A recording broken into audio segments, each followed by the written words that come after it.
Bonjour tout le monde, et dans cette vidéo, je vais donner maintenant les meilleures astuces pour l'examen écoute. Ça, c'est l'examen d'écoute pour la compréhension orale. This is the best tips for the listening exam for IB French.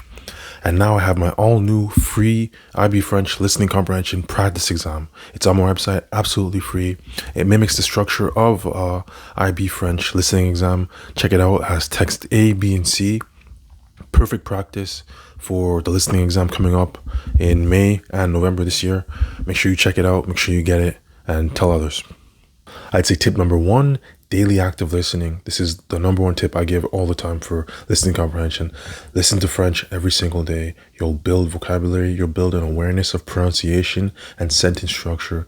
Listen at your level. Start with simple French at a slow down pace that you can follow, and then gradually progress to natural speaking pace where it's a little bit faster, but it has to be daily active listening.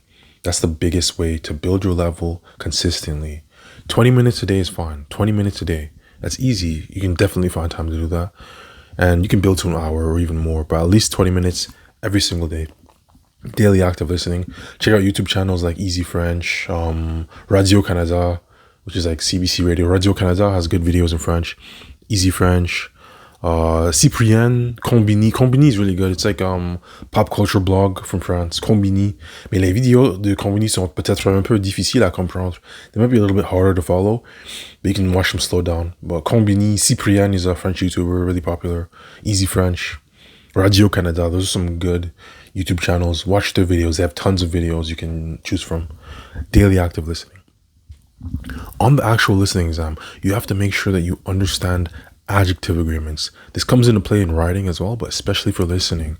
Let's say, for example, you're listening to a text and they mention something like Marie a une voiture noire, and the question asks qu'est-ce que Marie a, or quelle est la couleur de voiture. So you have to know that noir here has to be written with an E, because voiture is feminine. When you don't have the correct agreement on adjectives that describe a noun, don't mark it incorrectly. The spelling of words is really specific. Placing accents on words is really specific as well. And you'll get marked wrong if you don't have correct spelling or correct accent placement. It's very, very precise for the listening exam. And you have to make sure you have that. Adjective agreements, correct spelling, accent placement, really, really important stuff. So for like a word like education in English, éducation en français, you have to make sure that the E, the éducation, the first E there, that it has an accent aigu for éducation. If you wrote it incorrectly, then you wouldn't get the marks. So it's very precise. Even spelling a word correctly, but not including the accents, you'll still get it wrong. It's very strictly marked, and each question is only worth 1 mark. So you can't get like half or part marks. So you have to ensure that spelling and all these requirements are met. If you want to practice this, get my practice exam. It's free. It's on my website.